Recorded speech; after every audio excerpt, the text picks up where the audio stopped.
Бакыт мырза, мына жогорку кеңеште акыйкатчынын 2014-жылдагы ишмердүүлүгү же адам укуктарынын сакталышы боюнча баяндамасы угулуш керек эле, бирок эсеп палатасы аныктап чыккан кайсы бир мыйзам бузууларга байланыштуу ал токтотулуп турганы кабарланганда, ал эмне деген мыйзам бузуу?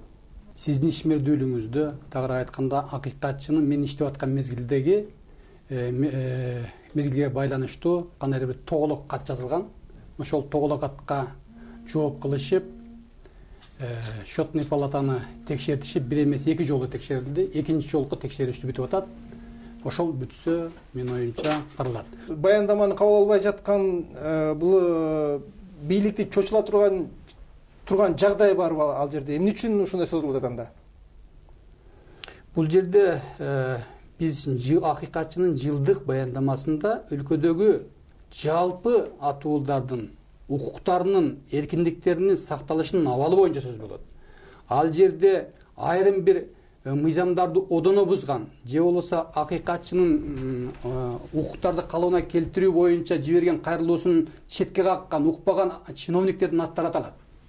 Азыр коомчулукта эң кызуу талкууланып жаткан бул 2007-2008 жылдары сиз Кыргыз телерадио корпорациясында иштеген учуруңуздагы эсеп палатасынын текшерүүсүнүн жыйынтыгы жөнүндө сөз кайра козголуп, азыр акыркы биз алган маалыматтар боюнча ушул кылмыштуулукка каршы күрөш кызматы азыр ишти кайра жандандырып карап жаткан экен да. Бул иш боюнча сизде кандай маалымат бар? Чакырылдыңызбы? Ал жерде айтып атышпайбы? Аманбаев мамлекеттин акчасын жеп алды, КТРдин акчасын жеп алды деп. Бул жалган жала. Анткени себеби мен ошол мезгилде КТРдин түзүмүндөгү мамлекеттен КТРдан бир тыйын албаган коммерциялык агентствода иштегенмин. Ал коммерциялык агентствонун негизги максаты, милдети сырттан кардарларды таап, аларды ишендирип мамлекетке акча түшүрүү. Мен бул милдетимди абдан такдаана аткарганмын.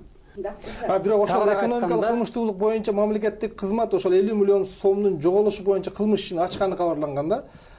Бул кайсы фактыларга негизделген? Сиз ошол боюнча сурак бердиңизби? Эмне болду? Ошол мезгилде биздин мына ушундай аракетибиз ошол мезгилде бийликке жаккан эмес. Аналар айткан, ишиңерди токтоткула дагы, же болбосо мындай аракетиңерди башкача өңүттөн жасагыла деген талап койгон.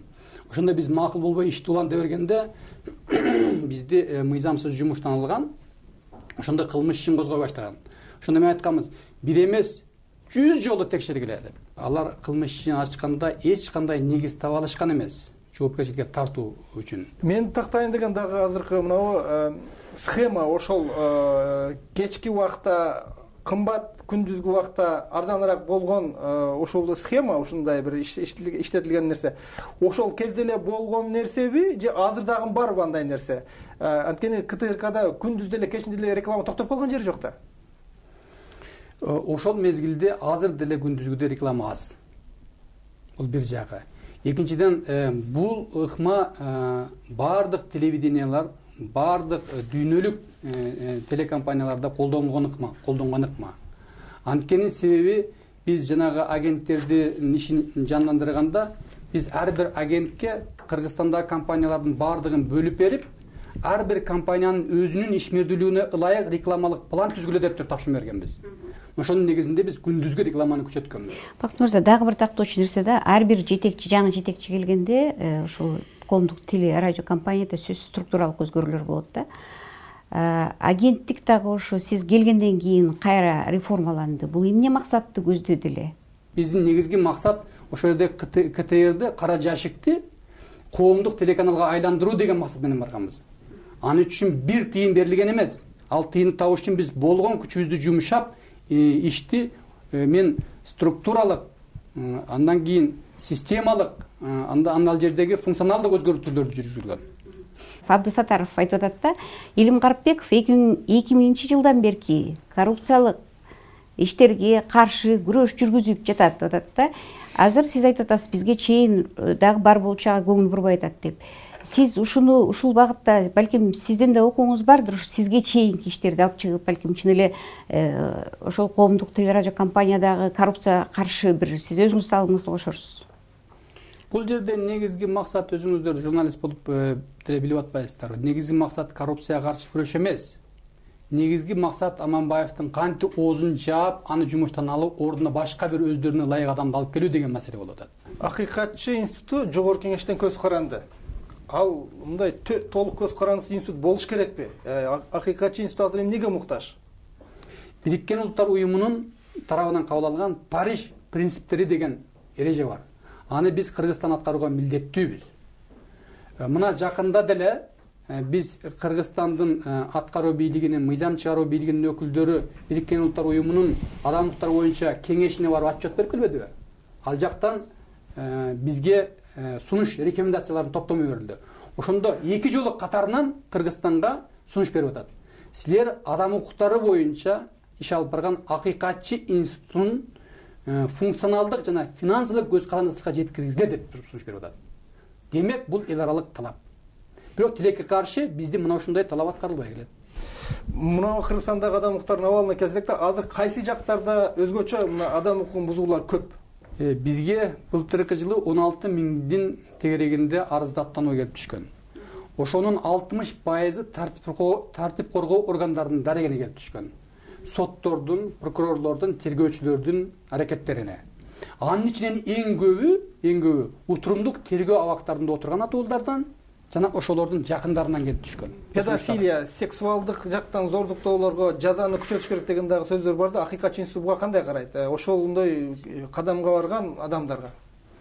Биз балдарга карата зордук зомбулукту алдын алыш үчүн комплекстүү мамлекеттик иш-чараны көрүлсүн деп сунуш кылып атабыз. Биринчи сиз айткандай мыйзамды бөгөт коюу.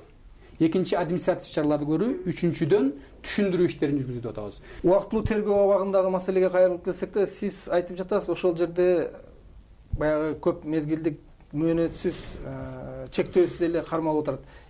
Кантип өзгөртүү, эмне болот эми? Кандай сунуш болду? 1 жыл менен чектеш керекпи тергөө ишин? Эмне деген натыйжа болуп жатат? 1 жылга чейин тергөө жүргүзсүн, же болбосо кандайдыр бир акылга сыйган мөөнөткө чейин соттук териштирүү жүргүзсүн да бүтсүн деп. Эч убакта ал 2 жылда, 3 жылда отурбасын деп жатабыз. Бирок ал түшүнүү табылып атабы, бул өзгөрөбү? Бул өзгөрүлөт. Буюрса, бул маселе көпчүлүк депутаттар тарабынан дагы колдоого алынып атат. Башкаруу чарасынын башка түрлөрүн да колдонуш керек деп атабыз. Биздин иликтөө боюнча 2014-жылдын 2 кварталында тартип коргоо органдарынан сотторго баш аягы 5681 арыз түшкөн. Ушу башкаруу чарасын өзгөртүү боюнча. Ошонун 90% камакка алынган. 90% камакка алынган. 2013-жылы болгону үй камаган күрөөнү 7 гана жолу колдонгон. Акыйкатчы институтунун натыйжалуу иштеш үчүн бардык бийлик бутактары менен мындай бир байланышта иштеши керек да. Бирок акыйкатчыны президенттин кабыл албай жатышы мына 2 жыл болду, 3 жыл болду белгилүү. Анын себеби эмнеде? Эми мыйзам боюнча акыйкатчы президенттин, өкмөт башчынын, төраганын кабылдамасына барып түз эле кирген укугу бар. Бирок тилекке каршы мына ушундай көрүнүш бар. Биз мыйзамдын чегинде мен 4-5 жолу атайын расмий кайрылуу кылдым. Бирок президенттин тегерегиндеги адамдар деле ал кайтып келип, тегерегиндеги адамдар деле киргизүүгө тоскоол болуп жатат. Ошол эле мезгилде мен ойлоп атам, ошол эле адамдар мен жөнүндө туура эмес маалымат берсе керек убагында. Андан кийин кайра анысын оңдой албай калып күйпөлөктө бушайман болуп атабы деген гана келет. Бирок биздин ишмердүүлүгүбүз кетип атат токтобой. Мыйзам боюнча иш алып бара беребиз. Албетте сиз биринчи укук коргоочусуз, ал мыйзамды окуңуз.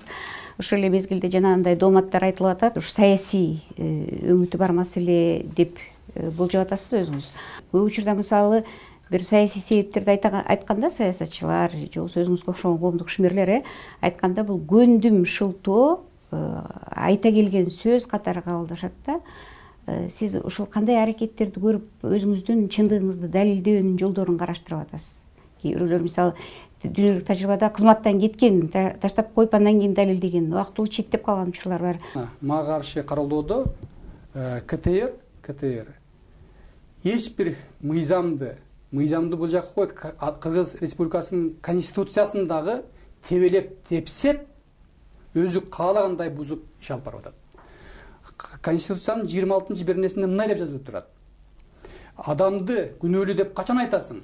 качан гана соттун тергөө жүрүп соттун чечими чыкканда гана адамды күнөөлүү деп айтууга болот.